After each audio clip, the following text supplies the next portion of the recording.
C'est juste la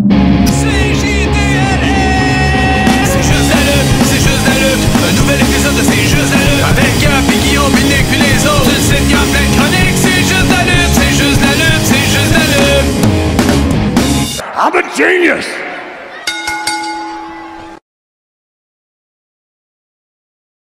Hey, what's up tout le monde? Ici Gab avec Guillaume pour un épisode spécial sur WWE à ce moment-là, ouais, WWE Vengeance 2006, une suggestion des Patreons. Ça va Guillaume? Ça va bien, toi, Gab, toujours aussi bien en confinement? Ouais, toi, toujours aussi bleaché comme d'habitude? Ben, j'ai essayé, là, je suis plus couleur Naito. Là, c'est pas parfait, là, mais je sais que le Bleach Brother de David. Ben c'est ça, au début, il y a comme eu un peu de pression sociale dans le podcast pour s'acheter des Toshi, là, des bidets. Puis j'ai cédé, mais là, je sais pas si je vais céder aussi à la pression de me bleacher les cheveux. Là. Ma blonde je te le aussi est conseille. pas mal de votre côté. Ouais, tu me le conseilles, mais ça a l'air d'un franc succès, en tout cas. Ouais, pour ceux qui ont la version vidéo. On pourrait se partir après ça, un événement Bash of the Bleach, avoir des Bleach Body, plein d'affaires, là, des jeux de mots de Bleach, on pourrait en faire plein, mais là, tu pourrais pas participer pour l'instant. Batch of the Bleach. Ouais. Des Bleach Ben, Brothers, faire la Bleach Bomb ensemble. Wow, crime, mais c'est bon pour notre carrière, ça, c'est une bonne gimmick. Là. Ouais, Mais on dirait, je sais pas si je veux vraiment être les Bleach Brothers en 2020. Là. Il me semble que c'est plus comme 2006, justement. Là. Ben justement, c'est concept. Fait que là, Gab, on se lance dans le vide sans filet. J'ai pas souvenir d'avoir regardé Vengeance 2006. Ouais, c'est ça, c'est les suggestions des Patreons. J'ai demandé il y a une couple d'heures quel événement on pouvait écouter. On va enregistrer ça d'ailleurs comme les épisodes GCW pour les Pats, vous savez c'est quoi. Dans le fond, on écoute le match, après ça, on enregistre, on écoute un autre match, on enregistre. Fait qu'à chaque fois que vous allez entendre un petit effet sonore, genre une espèce de... Je vais peut-être vous le faire jouer maintenant. Oh. Et puis ça veut dire qu'on passe au prochain match. Tu entends ce bruit-là, puis là, quand on parle, on vient d'écouter un match. Fait que c'est ça, tu as comme nos réactions à chaud. Fait que c'est ça sur le Patreon. J'ai demandé au Patreon de demander des suggestions. Puis on a eu Frank Boulet qui a dit New Year's Revolution 2006. On a Benny Ismoney qui a dit WrestleMania 6 à l'époque où le blackface et les attroupements étaient permis. Alexandre Tifo qui a dit Vengeance 2006. Il y a un peu de tout dans ce pay-per-view. Frank Boulet qui dit oui, c'est vrai, 2006 était une bonne année, mais je ne suis pas certain si c'est par nostalgie ou qualité, mais je me souviens d'avoir été pas mal hype tout au long de 2006. Fait que c'est ça qu'on va vérifier. Est-ce que c'est de la nostalgie ou du hype? Moi, personnellement, j'ai regardé les cartes puis j'ai été séduit par l'idée de Kane versus Kane. J'ai un vague souvenir de ça. Très mauvais, il me semble, le souvenir, mais c'est la seule affaire qui me pop dans la tête. Là. Fait que là, on va écouter les petits promo packages du début. On va écouter le premier match, puis on revient après ça, je pense. As-tu quelque chose à rajouter? Non, parfait, on se lance. Là. Vengeance 2006, c'est juste la lutte. Il va faire le tour de ça, je pense bien. C'est ça qu'on va faire. On appelle ça de même. Ouais, on fait le tour de ça.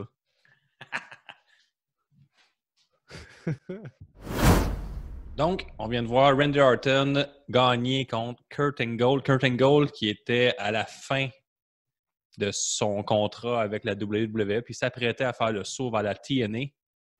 Il n'était pas à la fin de son contrat. Il a demandé une early release. C'est lui qui a demandé à être relâché parce qu'il disait être fatigué et blessé et ne pouvait pas prendre de congé. C'était trop pour lui, donc il s'est dit je vais aller lutter pareil ailleurs.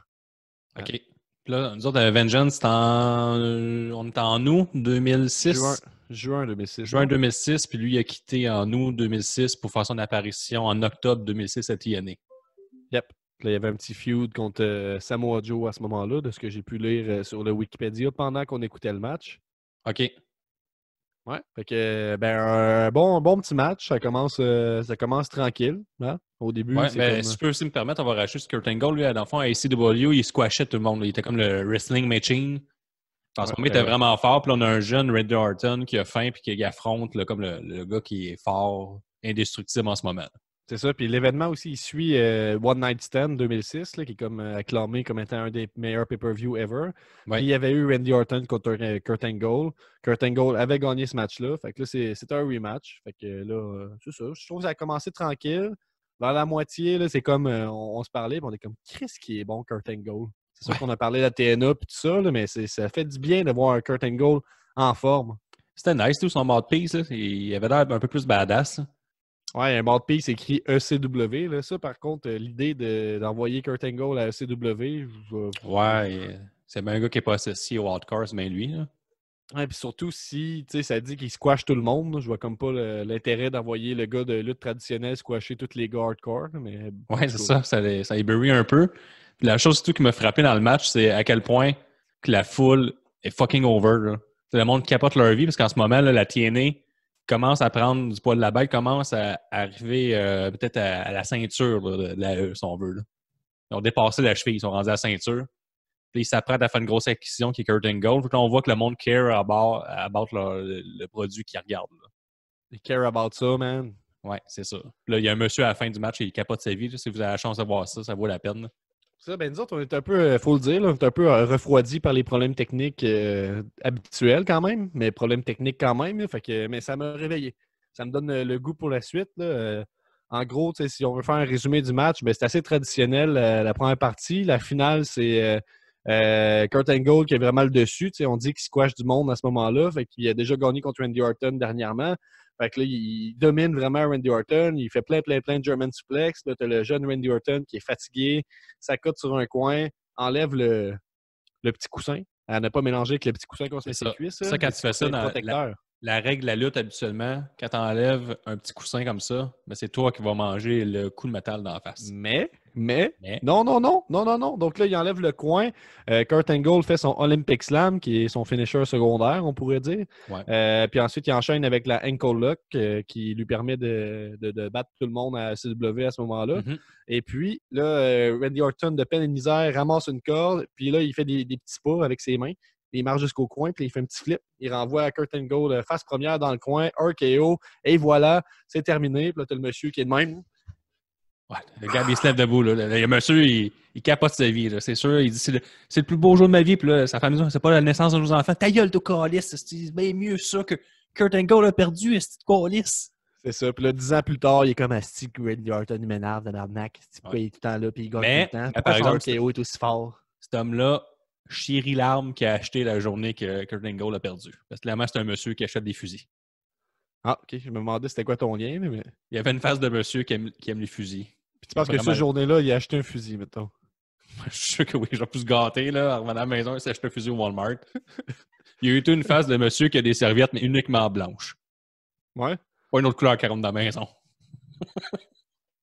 Ouais, ben regarde, là-dessus, je pense qu'on peut on est bien lancé. On peut passer au prochain match. Yes, j'ai bien aimé. Attends un peu, je vais... Hey, ça, c'est de la bonne radio, là, mais je vais aller ouvrir le cage match. Je ne vois pas pourquoi on n'a pas fait ça avant. D'ailleurs, je peux voir sur Cage Match que parmi les 52 votes, il y a une moyenne de 5,51 sur 10 Vengeance 2006. Non, l'événement au total. Je ne peux pas voir la note des matchs parce que sinon, ça me spoil les résultats. Là. Si je m'en vais dans Cage Match, je peux aller sur Card, juste voir les matchs. Puis juste dire aussi que Kurt Angle, Randy Orton, la foule était chaude parce que ça suivait ce qui était probablement un excellent match entre Val Venis et Rob Conway. Ouais. Ça devait être bon. Val Venis en a un autre qui a des serviettes uniquement blanches chez eux. Donc, oui, ça, c'est vrai. Ça, c'est vrai, par contre. Donc là, on a le prochain match. C'est Eugene, accompagné de Doink, Jim Duggan et Kamala, versus Umaga, qui est accompagné de Armando Alejandro Estrada. Bon, ben parfait. On y va. Là, on vient de voir le match de Umaga contre Eugene, mais juste avant, on a eu une solide promo de Vince McMahon qui reçoit... Ce que j'ai compris, un enfant handicapé qui est en chaise roulante, qui a fait gagner comme un Make-A-Wish, pour il rencontre M. McMahon, mais le problème, c'est qu'il y a un chandail de la DX. Ben, il sait pas, Vince McMahon, c'est qui ce garçon-là? Il pense qu'il est envoyé par la DX. Ouais, c'est ça. Qui est comme, là, il parle au téléphone avec un homme mystérieux, un businessman, probablement. Oui. Là, il est comme, la DX, là, ils se battent contre Spirit Squad. Là. C'est sûr que Spirit Squad n'oublieront jamais ce que la DX leur a fait à Raw la semaine dernière. Il leur a lancé de la glu verte.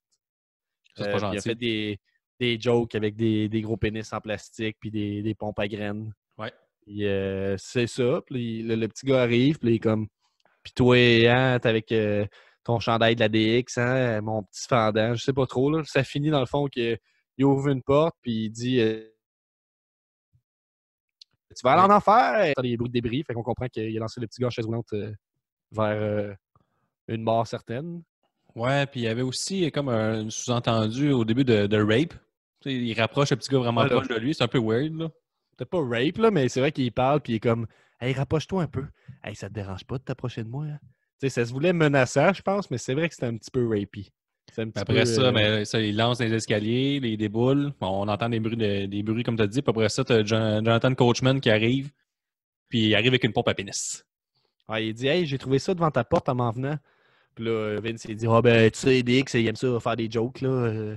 Fait que là, la joke, c'est que c'est probablement Vince McMahon qui s'est fait commander une pompe à pénis après avoir vu la DX faire une joke avec ça la semaine d'avant. Là. Bref, en tout cas, une bonne joke de pompe à graines. En 2006, ça se faisait déjà.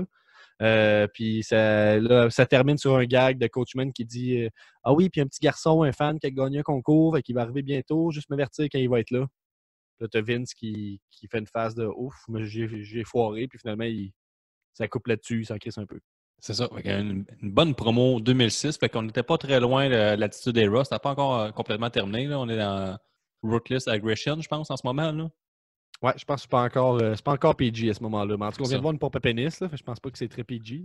Ouais, c'est ça. Puis après ça, on passe à Eugene Umaga. Puis là, Umaga, lui, il est dans une grosse run là, qui est imbattable. Il détruit tout le monde son passage. Puis on est en juin, puis il va être imbattable jusqu'en 2007, Gab, c'est ça? Ouais, c'est ça. Ben là il a fait son début en avril 2006, puis ça, c'est en juin 2006. Fait qu'il fait juste squasher tout le monde. Peut-être pas squasher, mais il fait juste.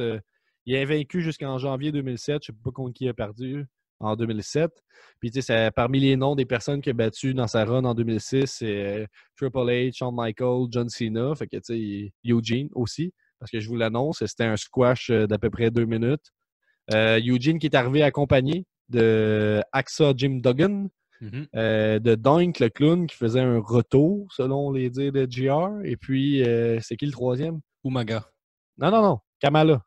Umaga, c'est son adversaire. Ouais, c'est ça. Puis Kamala, c'est avant la tragédie qui est arrivée. Là, par après, là, cet homme-là, lui, il a refusé tout traitement pour son diabète. Puis ça a donné qu'il s'est fait amputer les 2 jambes. Là. Quand on dit refuser aux États-Unis tout traitement, c'est peut-être pas avoir les moyens de s'endetter pour avoir les traitements, mais somme toute, en ce moment, lui, sa vie n'est pas super débile. Il n'a plus de jambes, il vit comme dans un trailer park, là, un genre de petite roulotte dans un bidonville là, aux États-Unis. Fait que là, c'est avant tout ça. Puis là, lui, en fait, à la fin, là, après tout le combat, tout le monde se fait passer le spike, le finisher à Umaga, qui est comme un coup de pouce dans la gorge, qui a l'air quasiment de tuer. Fait que là, il tue Eugene, il tue Dunk, il tue Axel Jim Duggan, mais il a peur de Kamala. Il s'enfuit. Umaga s'enfuit du ring à la venue de Umaga, avec Kamala qui se tape sa bedaine. Ça mêle les noms en A. Hein? Ouais. Ben, c'est ça. Fait que je sais pas trop. Peut-être un match squash entre Kamala et Umaga ou juste un tease pour le plaisir des fans. J'ai aucune idée, là, mais en tout cas, un match qui servait à construire Umaga, puis c'est ça. Je pense qu'on peut skipper ça. Là. On va aller vers le prochain match qui est Mick Foley contre Ric Flair dans un 2 out of 3 falls. Oh, ça peut être intéressant. Bon, on vient de finir Ric Flair et Mick Foley, mais pour se mettre en contexte, là, juste avant, il y a eu Mick Foley qui a fait une bonne petite promo avec un jeune Michael Cole. Où est-ce que, Gab, qu'est-ce qu'il mentionnait dans cette promo-là? Michael Cole mentionnait être traumatisé de son segment avec Hayden Rake, où il avait presque violé 2 ans plus tôt. Encore très sous le choc de cet événement tragique. Mais Mick Foley lisait un extrait du livre très kayfabe de Ric Flair, livre qui a été enfoncé dans la gorge des fans, tu me disais, à ce moment-là. Oui, je me rappelle qu'on a parlé plus d'une fois. Oui, à l'époque où tu disais que tu n'avais pas Internet. Hein? Parce que c'est à la deuxième fois qu'on enregistre ce segment-là. On va recréer. À cette époque-là, moi, j'étais au cégep et il n'y avait pas moyen d'avoir Internet. Fait que je ne l'avais pas. Pas mal la norme. Pas beaucoup de monde qui avait Internet en 2006. Hein? Je pense pas que tout le monde l'avait, sauf 2-3 pauvres au cégep de Saint-Hyacinthe. Fait que c'est ça. Il lit le livre de Ric Flair, puis ça dit là-dedans que Ric Flair, que Mick Foley n'est qu'un glorified stuntman et que c'est ça, ce n'est qu'un cascadeur glorifié qui vaut rien. Mick Foley, il dit dans une promo enflammée quand même, sur le cruise control, mais quand même enflammé. Il dit qu'il va y montrer c'est quoi la version lutteur de Mick Foley, puis que ce soir, il va se faire out-wrestle par Mick Foley. Ça se termine. Guillaume, est-ce que tu penses que Mick Foley out-wrestle Ric Flair dans ses beaux jogging noirs? Non, il l'a pas out-wrestle, mais Il a fait des excellents... En début de combat, il donne des coups de poing. Mick Foley dans le coin. Il met Ric Flair dans le coin puis il lance peut-être une dizaine de coups de poing dans la figure avec des Ric Flair avec les deux bras sur le côté. Et je pourrais dire que c'est les plus beaux coups de poing que j'ai vus dans la lutte. Ça a l'air très réel. Là. Les deux petits bons walkers. Le premier, c'est un 2-3 le combat. Fait que le premier compte se fait par un roll-up de la part de Ric Flair sur Mick Foley. Puis le Mick Foley, il est 100% heel. Puis tu l'entends dire « son of a bitch ». Puis il arrive pour frapper Ric Flair qui est encore au sol. Ric Flair tente un deuxième roll-up. Mais là, il y a un near fall. On finit ça à 2. Un compte de 2, presque 3. Puis là, on a un gros close-up dans la foule. Puis on voit la famille de Ric Flair. On voit une jeune Charlotte Flair avec sa face d'origine. Oui, tout à fait. Pour l'effet dramatique. Oui, c'est ça. J'étais choqué. J'ai dit « Oh mon Dieu, j'ai eu ce visage-là. » Après ça, Mick Foley, lui, il dit « Je m'en calisse, moi, je détruis Ric Flair. » Fait qu'il emmène des armes, il emmène une poubelle, mais là, Ric Flair, il le surprend, il fait une prise en cap. Puis là, Mick Foley, dans la prise en cap, pogne la poubelle, bang, coup d'en face, mais là, t'as pas le droit. T'as pas le droit d'armes. Donc, disqualification, ils viennent perdre le match à peu près en bas de 8 minutes. 2-0. Ric Flair, auparavant, j'ai oublié de mentionner, là, il avait pogné le sachet à Mick Foley, mais il n'avait pas donné de coup. Là, l'arbitre a dit lâchez le pack. Puis il a lâché. On nous confirme que c'est légal de pogner le paquet de quelqu'un pendant 4 secondes. Donner un coup, non. Mais là, prendre le paquet, petite torsion, ça, c'est légal. Oui, c'est ça. J'ai appris ça dans ce match-là. On apprend tout le temps quand on écoute de la lutte. Hein? Puis ce match-là, en grosso modo, servait à builder leur feud qui allait continuer puis culminer à SummerSlam la même année, fait que 2 mois plus tard.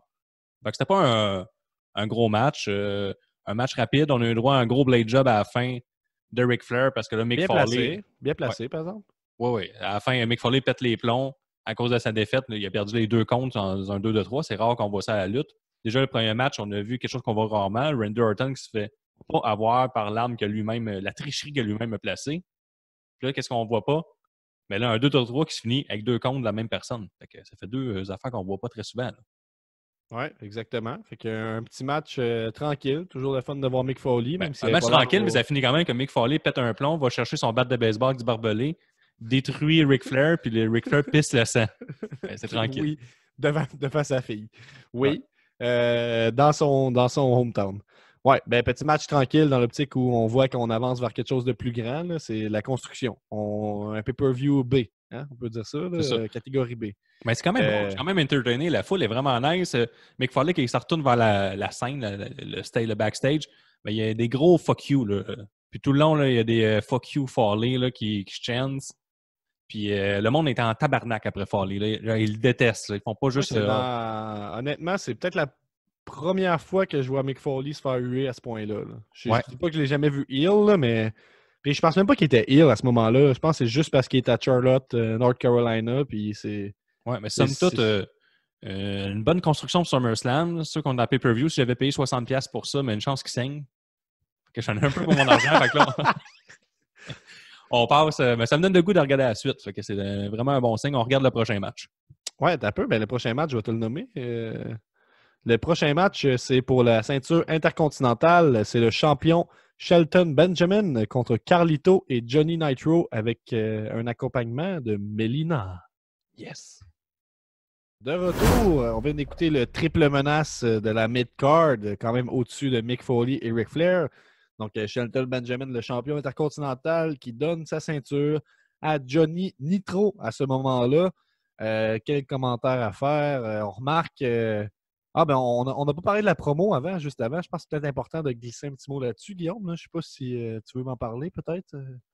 La promo, oui, la superbe promo de Carlito qui est interviewé par une jeune Maria Kanellis.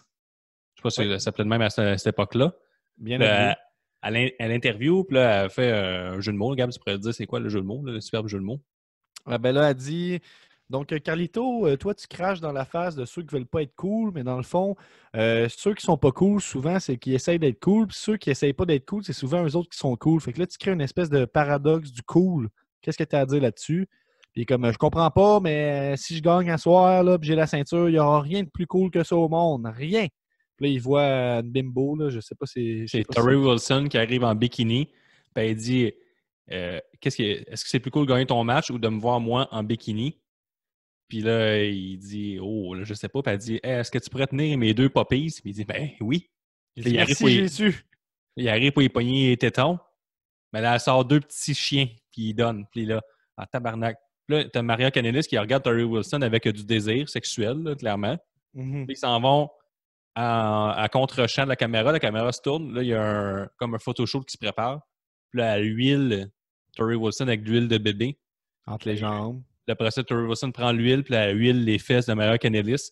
Puis le Carlito, il dit, oh, ça, c'est vraiment cool. Puis là, on entend sa musique partir. Puis il est là, non, j'ai besoin d'encore peu de temps. Puis là, sa musique continue. Ah non, fuck, il faut que j'aille chercher la ceinture. Là, j'ai pas le choix.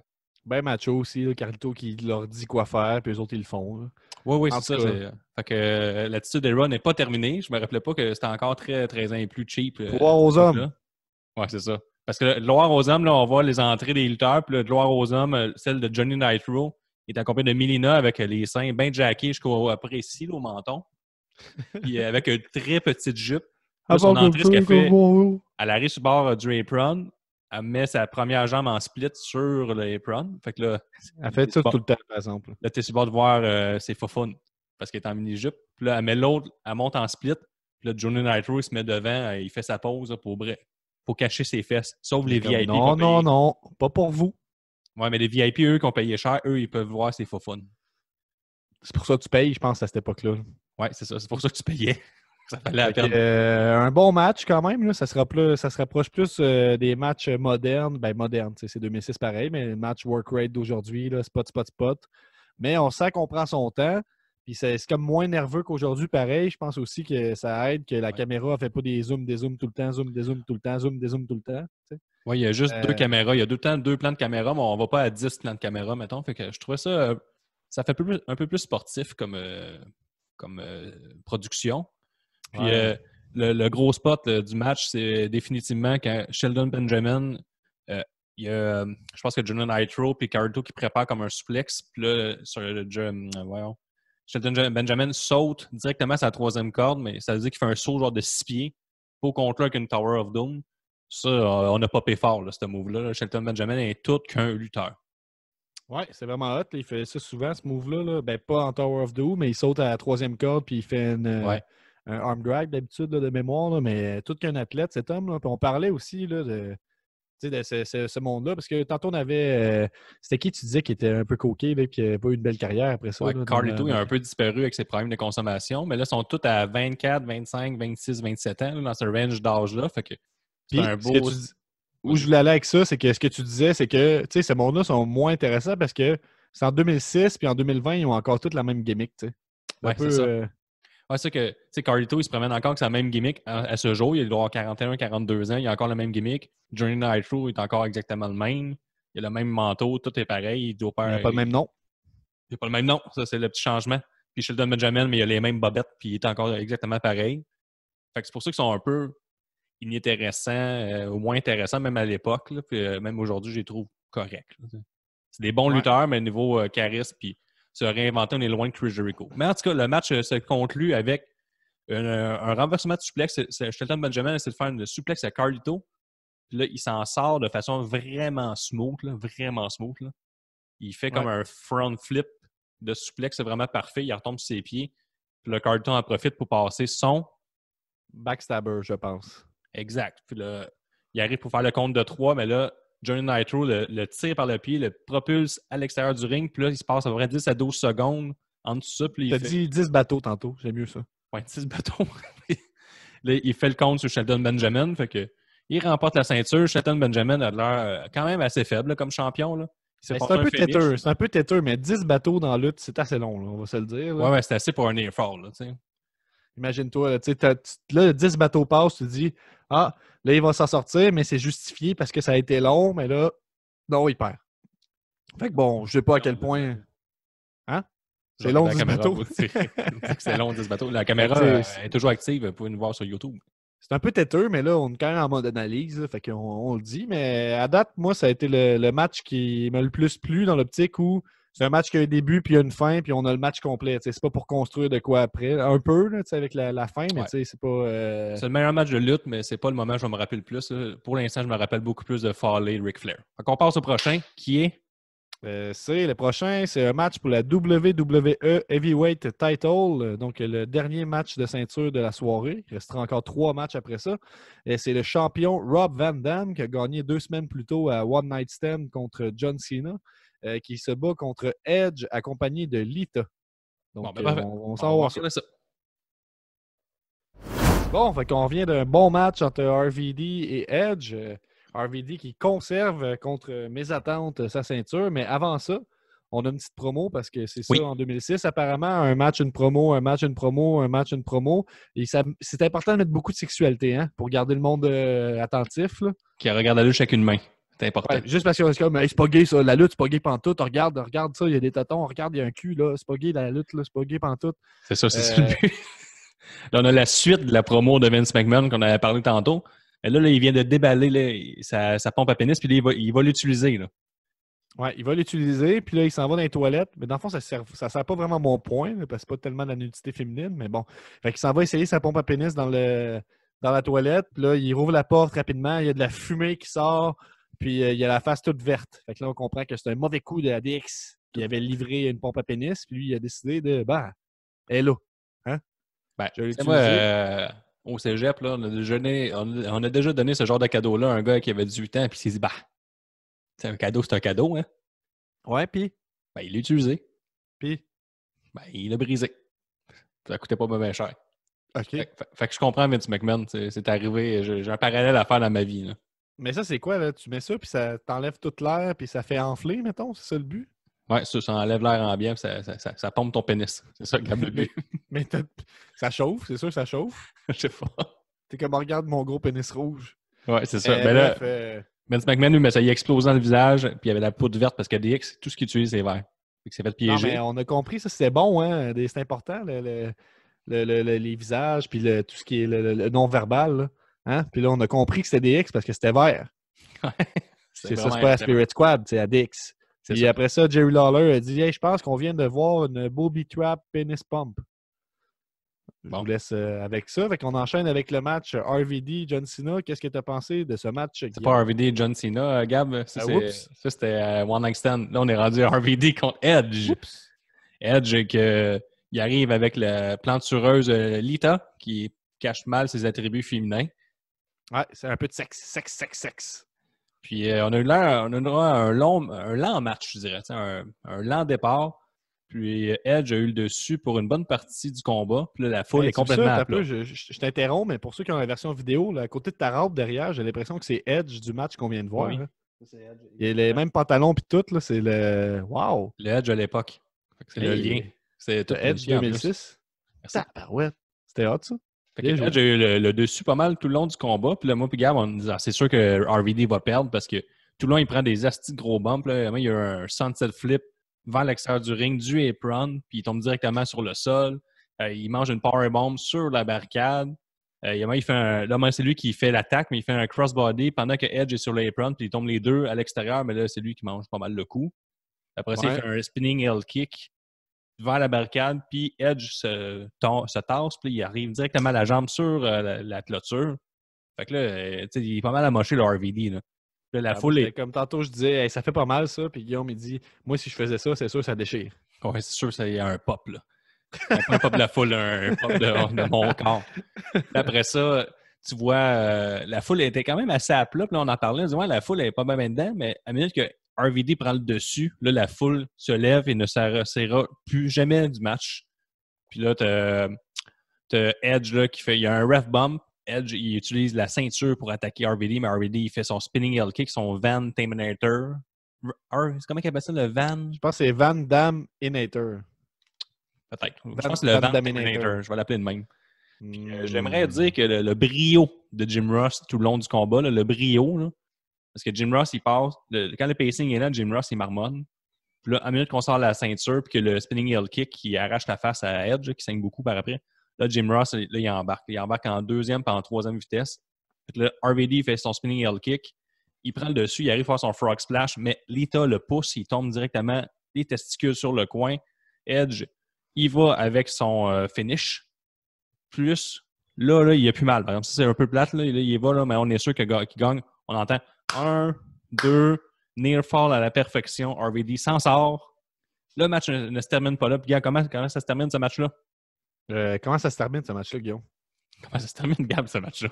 Je sais plus. J'ai osé que je ne l'ai même plus dans la tête. Attends un peu, je vais reculer. On enregistre tout juste après, c'est pas des mensonges. Je sais que ça finit par un frog splash, mais t'as peu. Fait que là, il vient pour faire sa spear. Il fonce avec sa spear, mais là, il y avait une chaise placée dans le coin que Lita tenait. Puis là, finalement, c'est Edge qui finit la tête dans la chaise. Il scelle très bien ça. Il tombe inerte sur le dos. Frog splash et victoire bien assumée de Rob Van Dam. Avec une foule déjantée, la foule est dedans. Jim Ross, il capote. Jim Ross, c'est le bon Jim Ross avec la voix qui casse, avec le face gagne, puis qu'il est heureux. Fait que je veux juste dire de quoi aussi. Il y a bien du monde qui chie sur JR aujourd'hui, puis moi aussi par bout là, à All Elite. Mais même là, il fait des erreurs. Il se trompe de nom, il se trompe de prise, il se trompe sur plein d'affaires, encore là, à cette époque-là, en 2006. Mais il réussit mieux à mettre un rythme au match. C'est pas fort, c'est pas fort. Puis à un moment donné, c'est vraiment fort. Jusqu'à cette heure, il n'y a plus cette intensité-là. Ouais, c'est ça. Fait qu'on en remarque plus ses défauts parce qu'il y a moins les moments forts qui écartent Puis en 2006, Jerry Lawler, il prend très peu de place. Il est vraiment là juste pour mettre une petite coche au-dessus. Je donne un petit commentaire une fois de temps en temps, mais c'est vraiment Jim Ross. Jim Ross ne parle sans arrêt. Il n'arrête jamais. Là. Jamais, jamais. Il parle tout le temps. Puis The King, lui, il a juste à puncher une fois de temps en temps. Fait que somme toute, un match avec un pacing assez lent, mais avec un bon crescendo, puis j'ai vraiment apprécié le combat. Là. Fait que je m'attends à ce que le reste soit assez fort. Ben, c'était très bon. Là. Alexandre Tifo, on commençait à perdre espoir tranquillement là, avec Vengeance 2006. Là, mais là, ça regagne du peps, puis on se dit que ça va juste continuer avec les prochains matchs qui est Kane versus Kane. Ah, fuck. OK, bon, on s'en va écouter ça. D'ailleurs, juste un petit disclaimer là, pour ceux qui ne sont pas Patreon, ils ne font pas partie de l'élite. Vous n'avez pas écouté les épisodes de Game Changer Wrestling. La petite mélodie qui vient vous venez d'entendre, ça signifie qu'on a pris une petite pause d'une journée. On a fait un voyage dans le temps. Mais on donne quand même nos réactions après les matchs. Mais là, on est une autre journée. On revient énergisé, prêt pour Kane versus Kane, qui était finalement à la hauteur de mes attentes. Hein, Guillaume? Et les attentes étaient très basses. Fait que moi aussi, mes attentes étaient, mettons, à 1 sur 10, puis on a peut-être eu un 2 sur 10. Oh, ça a même excédé tes attentes. Oui, parce que ça a excédé mes attentes parce que le faux Kane a squashé le vrai Kane. Ouais, j'étais surpris. Juste une petite parenthèse, là, si vous n'avez pas la version vidéo, là, ça vaut la peine parce que là, je viens de m'acheter un écran vert fait à la main au Québec. Puis c'est ça, c'est vraiment hot. Là. En arrière de moi, j'ai comme une image de DX. Là. À la maison, si vous peinturez puis vous achetez du frog tape, là, du tape vert, ma gars vient de taper une serviette. Ça a pris 1h15. C'est un drap. J'essaie de garder ma colère en dedans de moi, là, mais ça se peut que je sois plus sec que d'habitude. Ouais, mais le résultat, par exemple, as-tu vu ça? Ouais, allez voir sur YouTube. Là. Pour de vrai, c'est un beau résultat. Mais le mien est beaucoup mieux. Là. C'est beaucoup plus clean. Garde, votez pour le meilleur green screen. Moi, je pense que je domine. Puis, t'as peu, je peux peut-être même. On va peut-être briser le kayfabe un petit instant. Là, attends un peu. Regardez ça. Hop, hop, hop, hop. Et voilà. Hein? Comment est-ce que c'est laid? Et là, magie! Et oui, bon, c'est de la bonne radio. De la bonne radio, c'était de la bonne lutte aussi. Pas grand-chose à dire. Aux commentaires, nous, on n'a pas suivi l'histoire. On ne sait pas d'où ça sort, Kane versus Kane. Dans mes souvenirs, c'est Undertaker, Kane, mais je sais pas. Il y a du monde qui dit « Tabarnak, vous faites un podcast de lutte, Colis, puis vous n'avez pas tout écouté la lutte qui existe. » Non. On fait comme des fans. Non? On s'est fait conseiller Vengeance 2006, puis on y va advienne que pourra. Fait que Kane a gagné contre Kane. Faux Kane a gagné contre vrai Kane. Le squash. Je commence à être moins ami que ceux qui nous ont conseillé Vengeance 2006, là, mais ça, c'est correct. Mais au moins, on a de l'énergie vu qu'on a pris une petite pause. Puis Kane versus Kane, résume-moi ce bon combat-là, Gab. Là. Pas grand-chose à dire. C'est un squash, là, puis ça finit sur un chokeslam. Puis un chokeslam un peu botché. Là. C'est un chokeslam qui tombe sur les genoux. Puis, c'est un peu weird. Puis au commentaire, JR nous rappelle que Kane, au dernier Raw, a dit qu'il savait c'était qui le faux Kane, mais pendant le match, le vrai Kane essaye d'enlever le masque au faux Kane pour révéler son identité, mais il sait déjà c'est qui. Ouais. Peut-être qu'il veut s'en assurer, je sais pas. Si je peux rajouter, la foule aussi nous donne son impression sur le match pendant le combat en criant « Boring ». Puis là, je parle d'une foule qui était vraiment énergique du début à la fin. Là. Mais Puis là, aussi, je veux juste dire qu'il y a quelque chose d'étrange, c'est que le faux Kane possède les mêmes pouvoirs que le vrai Kane parce qu'il fait sortir des flammes du coin. il y a les mêmes moves aussi, Euh, c'est un miroir. c'est ça, fait que somme toute, un match très intéressant. On vous le conseille pas. On passe au Ouais, prochain mais match. attends, le Kane a gagné, mais j'ai lu sur Internet qu'il était superstitieux, puis vu que c'est comme un miroir de lui-même, il n'a pas le brisé pour avoir 7 ans de malheur. Fait que c'était pour ça. Ah, Il n'aurait crime, jamais pu être maire 14 ans plus tard s'il avait gagné. c'est pas 14 ans de malheur, un miroir. Ouais, mais Là. c'est 7 ans, puis là, mettons, il n'aurait pas cassé un autre miroir, on a 14 ans. OK, alright. Fait qu'on passe au prochain match. C'est annoncé comme un Lumberjack match entre Sabu et John Cena. Ça promet. Donc, on revient d'une victoire de John Cena contre toute la bande de AC-Dub et Sabu, qui était le représentant de AC-Dub.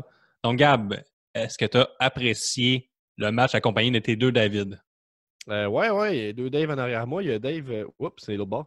On a Dave pas bleaché ici. Puis là, on a Dave bleaché ici. Mais dans le fond, les deux Dave étaient bleachés. Parce que ça, c'est caché. Ça, c'est pas caché. C'est Allez même, voir NXT Review du 25 mars pour tout comprendre sur YouTube. ouais, soyez un des 20 chanceux, hein, à avoir vu le reveal. Mm. Mais bon, j'ai bien aimé le match accompagné de mes deux Dave.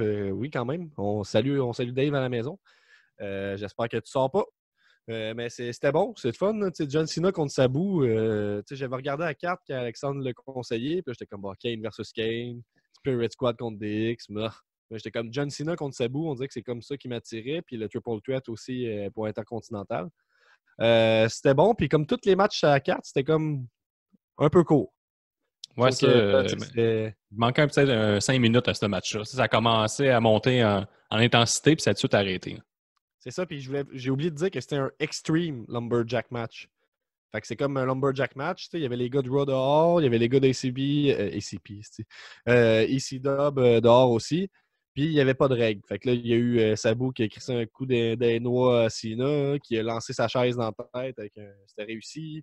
Puis le match est terminé sur Attitude Adjustment, qui était le FU, je pense, à ce moment-là. Ouais. L'autre bord du ring, à travers une table, mais Sabu a juste pogné le bout de la table près du ring, puis est tombé direct à terre. C'était pas une belle chute.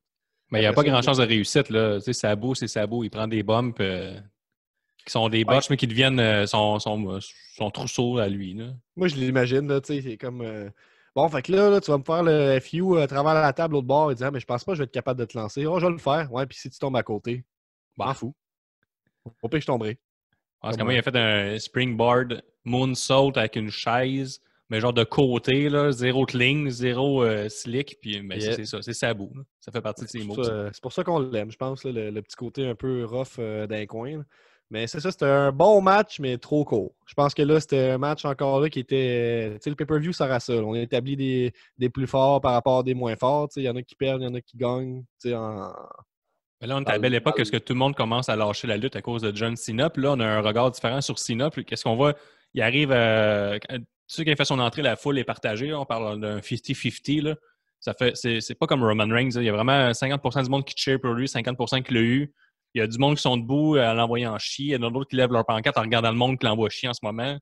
Tu vois que. Puis lui, il sert de ça là, dans son personnage. Il arrive, là, puis il est bien mindset là, à gagner le match, là, puis contre EC-Dub. Il est un peu plus agressif dans ses mouvements. Quand il gagne le match aussi, là, il est vraiment comme là, j'ai réussi de quoi d'incroyable. J'ai tout donné. Il est agressif, il a genre la face du guerrier, puis tout ça. Puis là, le match fini, il sort en arrière, puis il s'en va rejoindre RVD pour en coulisses faire une petite côté une promo tout de suite après son match. Fait que je trouve que ça a ajouté. Là, Gab, tu peux résumer un peu cette promo-là, là, ce qu'il dit un peu à RVD? Ouais, c'est une promo simple. Là. C'est une bonne promo, mais il va juste. C'est RVD qui vient le voir, puis il dit, tu sais, la semaine passée, t'es arrivé à Raw, puis t'es rentré dans le locker room de ACW, puis ça prend du courage. Tu sais, j'admire ça. Puis garde, écoute-moi bien, là, si tu veux ton rematch, là, je sais que tu l'as pas eu. Là, les gens ils pensent que j'ai la John Cena Spinner Belt, mais est à moi ceinture-là, puis je vais la défendre. Fait que demain, si tu veux, viens à Raw, puis on se bat pour ça. John Cena, il dit, hey, moi, je suis pas venu te supplier d'avoir un match, mais je vais le prendre ton match, puis prépare-toi, bro. Il se serre la main, puis tu sais, je trouve que les deux sont établis contre des gars qui sont comme courageux, qui n'ont pas peur de se battre. Là, je trouve que c'est bien. Je vois peu de chance à RVD de gagner ça, mais c'est peut-être intéressant de savoir qu'est-ce qui s'est passé. Là. Je pense pas qu'on va écouter le Raw après parce que c'est pas disponible. Non, on va regarder le Great American Bleach Ouais, par c'est après. ça, mais Fait que c'est ça, c'est un match, bon match, mais trop court. Mais tu sais, je pense que l'avoir écouté à l'époque, j'aurais pu être fâché. Là, parce que comme évident que John Cena, là, on veut l'établir comme le grand gagnant. Tu sais, il a réussi à battre. Fucking Sabu dans ses stipulations, même avec tout le ECW autour. Puis, tu sais, à un moment donné, pendant le match, il est même allé péter la gueule à un gars des CW pour rien. Fait que c'est vraiment dominé. Tu sais, je veux dire, si c'était Roman Reigns qui faisait ça aujourd'hui, battre un gars hardcore, ben, je serais peut-être un peu pisse. Là, mais là, en le regardant avec le recul, je suis comme, bah, je vois qu'est-ce que vous avez voulu faire. C'est logique. Tu sais, là, on établit John Cena qui est capable de dominer un peu partout. Puis... Ouais, je suis d'accord avec toi. Hey, live, là, je pense bien que c'est pour ça que j'ai lâché la lutte. Là, c'est fait, tabarnak, il gagne encore. T'sais, tout est contre lui, puis il gagne encore. Il peut pas gagner plus clean que ça. Là. On ouais, il a détruit Sabu. Il l'a détruit. Sabu a triché tout le long, puis il a perdu pareil. Là. Fait que parfait, on passe au dernier match de la carte, qui est... Le main event. C'est un match handicap 5 contre 2. Donc, c'est la Spirit Squad contre DX, composé de HBK et Triple H. Dans la Spirit Squad, le seul que je connais, c'est Dolph Ziggler. Les 4 autres, je ne sais pas si tu as un peu souvenir de la Spirit Squad. Là. Aucun souvenir, aucun. Moi, dans le fond, j'avais tous les jeux de SmackDown vs. Raw à cette époque-là. Là. Il y avait le Brand Split et tout. Là. Puis ça, c'est un pay-per-view juste Raw en passant, là, puis CW. Puis la Spirit Squad, ils étaient tous pas dans les jeux, fait que je les connais très peu à cause de ça. Là. Pour moi, si t'es pas dans les jeux, tu vaux pas grand-chose à mes yeux. Fait que... Ouais, je partage ton opinion. Fait que on passe au match. Donc, retour d'une grosse victoire surprenante de la DX. Composé juste de Triple H et Shawn Michaels. Là, sont vraiment over. La foule les adore. Puis là, ils se battent contre les 5 gars de la Spirit Squad qui n'avaient aucune chance. On n'a jamais vraiment cru une seconde qu'ils allaient gagner. La foule non plus, ils ne croyaient pas, je pense. Puis Triple H était un peu stiff avec les gars. Il a même cassé le nez d'un des Spirits. Un des cheerleaders. Ouais. Ouais, ben, est-ce qu'on peut... On va peut-être garder ça pour la fin. J'ai une question après, mais je vais attendre de faire la review de ce match-là. Un match pas court, assez long. J'avais pas le feeling que c'était un main event. T'sais, j'aurais vu ça comme un opener plus que comme une fermeture, mais c'est comme si... Je comprends que toute la storyline tourne autour de ça. Là. La DX qui fait une réunion, qui est après Vince qui se dit « Je vais vous envoyer mes 5 gars les plus costauds, les plus athlétiques, les plus flexibles. » pour vous battre. Puis là, on est en plus dans le règne là, de Kiss My Ass de Vince McMahon, comme vous pouvez voir en arrière de moi. Là. Le Kiss My Ass Club. Dans le package vidéo qu'on voit, là, mais là, il a forcé Shawn Michaels, il a embrassé le cul. Puis là, vous voyez la belle face de Shawn Michaels. Puis après ça, la DX s'est vengée. Puis là, on est vraiment la grosse feud entre la DX et Vince McMahon. Fait que là, lui, il a envoyé ses 5 bodyguards, si on veut, pour battre la DX. Puis là, la DX, ben, il a passé à travers. Ils ont passé à travers solide. Là. Je pense même pas... Il y a eu quelques petites offenses de la part de Spirit Squad. Là. Un petit spot d'un bulldog en sautant sur une trampoline. Il y a eu des petits spots le fun, mais on sent pas que ça n'a pas scellé bien du côté de DX. On s'entend, là, ça a pas fait bien mal. Chair shot non protégé directement sur Shawn Michaels, suivi du bulldog que tu as parlé et qui a kick out à 2. Fait que, mettons, ça met un peu faible le Spirit Squad. C'est ça. HBK a bien vendu. Là, à un certain moment donné, il n'arrêtait pas de les fesser à répétition, les 5. Là, lui, il a vendu qu'il commençait à être fatigué et tout ça. Là, mais Triple H, on dirait qu'il ne croyait pas pantoute. On dirait que ça n'avait pas l'air de faire plaisir, ce match-up-là. Là, fait que lui, il a voulu paraître fort, il a paru fort, ils ont pété la gueule, le Spirit Squad. Là, on est en juin, puis je pense qu'en novembre, ils se séparent et ils disparaissent, le Spirit Squad. C'est ça, exact. Fait que, somme toute, un match correct. Là. C'était pas... On n'a jamais cru qu'elle allait gagner, puis ça a été vraiment ce qu'on pensait. Là. Ça m'a fait plaisir d'avoir la DX over. C'était cool. C'est le point positif. C'est du fan service. La finale du match est le fun. C'est un pedigree en même temps que Sweet Chin Music. Ils gagnent le match. Ils refont la même chose avec les 2 autres Spirit Squad. Pedigree, puis là, on attend un petit peu. L'autre embarque. Sweet Chin Music. La foule est contente. Puis après ça, Triple H dévoile sa resuintante. Puis il met la tête d'un du squad dedans. Dedans, ça arrêt, là, vraiment. Là, c'est dedans l'arrêt suintante. Là. Il fait un gros match de 22 minutes, là, puis il met la face dedans cet trait-là. L'homme est sorti, la face pleine de borderets. Par exemple, Triple H, j'avais l'air de faire attention à ce trait-là. Il avait l'air très bien entretenu, par exemple. Là. Ouais, je sais pas s'il y a un bidet, mais en tout cas, ça avait l'air propre. Mettons, choisir une reste pour mettre la face dedans, ça aurait pu être celle-là. J'ai à Ben, faire si un je peux choix. choisir une raie après un match de 20 minutes, je pense que ouais, j'irais peut-être avec ça aussi. En plus que C'est c'est, jamais mettons, de ce qu'on a E-Train. Tu sais, E-Train, ça me tenterait moins, mais lui, Ouais. ça me tenterait un peu Ah, plus. c'est un peu c'est juste de wave comme question. Là. C'est CJTW la nuit, là, pas mal ça. Non. Après un match de 20 minutes, dans quel raie tu rentrais dans le Kiss My Ass Club? Fait Mais que c'est ouais, pas mal ça qui résume ce match-là. Gab, toi, le pay-per-view, l'as-tu trouvé excellent? Ben, Moins c'est ça ma excellent? question tantôt que j'ai coupé. Je voulais dire, est-ce qu'on confirme que c'est très bon ou c'est de la nostalgie? C'est de la nostalgie. Ça, c'est mon, si tu me poses la question, c'est nostalgique. Là, clairement, tu avais 13 ans et tu aimais ça. OK. Puis vu qu'on n'a pas noté les matchs, là, on va le faire vite. Là, je te le demande. Juste toi qui va répondre dans le fond. Là. OK. Kurt Angle, Randy Orton, quelle note? 3,5 sur 5. OK, parfait. Eugene avec Doink, Jim Duggan, Kamala contre Umaga avec Armando Alejandro Estrada. Un gros 1 sur 5. Ouais. Lui, Melzer, il met des dots des fois sur 5, là, comme il note pas. Il est comme, Ouais, ça se note pas vraiment. Là. c'est ça. Le 2 out of 3 falls, Mick Foley, Ric Flair. Je dirais un 2,5 sur 5. Là, ça prépare SummerSlam. Là. Ouais, puis c'est le fun de voir un 2-0, je trouve aussi. Mais bref. Ouais. Intercontinental, le Triple Threat, Shelton Benjamin, Carlito, Johnny Nitro avec Mini. 3 sur 5, pas plus. Ça passe. WWE Heavyweight Spinner Belt, RVD contre Edge avec Lita. Même affaire. 3 sur 5, c'était pas très long. Hein. Kane contre Kane. Tabarnak. 1 sur 0. C'est 0. OK. Juste à cause de l'idée, mettons. C'est plus ça qui fait perdre le point. Là. Ouais, c'est ça. J'aurais donné 1 sur 5, mais vu qu'il y a juste un lutteur, 0 sur 5. Ouais, c'est ça. Un Extreme Lumberjack match entre Sabu et John Cena. 3,25 sur 5. C'est cool. Voir Sabu. Ouais. Handicap match 5 contre 5, DX contre Spirit Squad. Même affaire. 3,25 sur 5. Là. C'est correct. C'était pas trop long. Et fun fact, les membres de Spirit Squad, c'est Johnny, Kenny, Mikey, Mitch et Nikki. Fait que il n'y a pas de Dolph Ziggler, il s'appelle pas comme ça à ce moment-là. Encore. Fait que somme toute un pay-per-view correct. On va continuer notre run de 2006 avec Great American Bleach. Ouais, on a eu un peu de plaisir. Pareil, le Kurt Angle, Randy Orton, ça a commencé fort. Moi, mon match, on va y aller avec les awards rapidement. Qu'est-ce que t'en penses? Vas-y. On va y aller avec la pause piste. C'est quoi pour toi? Kane contre Kane. Kane contre Kane. Ouais. Moi, je pense que je vais y aller avec Eugene contre Umaga parce que c'était rien, au fond. Ouais. Kane contre Kane, je voulais le voir, pareil. Tu veux rien manquer. Finalement, il n'y a rien dévoilé. C'est ça. Après ça, on a le gros wow, c'est bien ça? Exact. Selon toi? La clap de golf. Ouais, excusez, si, bon, je suis rouillé. Ouais, t'es rouillé. J'étais habitué d'enregistrer tout seul. La clap de golf, mais c'est le bulldog sa trampoline. J'ai bien aimé ça. Ouais, moi, la clap de golf, je dirais la raie bien entretenue. Ouais.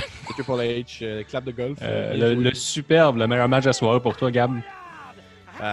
Ouais. Techniquement, Kurt Angle, Randy Orton, mais j'ai eu plus de fun pour Sabu, John Cena, on va dire. Moi, je vais avec Kurt Angle, Randy Orton. Ah non. Triple Threat intercontinental. Ah bon. Ouais, ça va être ça. Ouais. Puis, c'était un Jean Héroldi à donner dans cette soirée-là.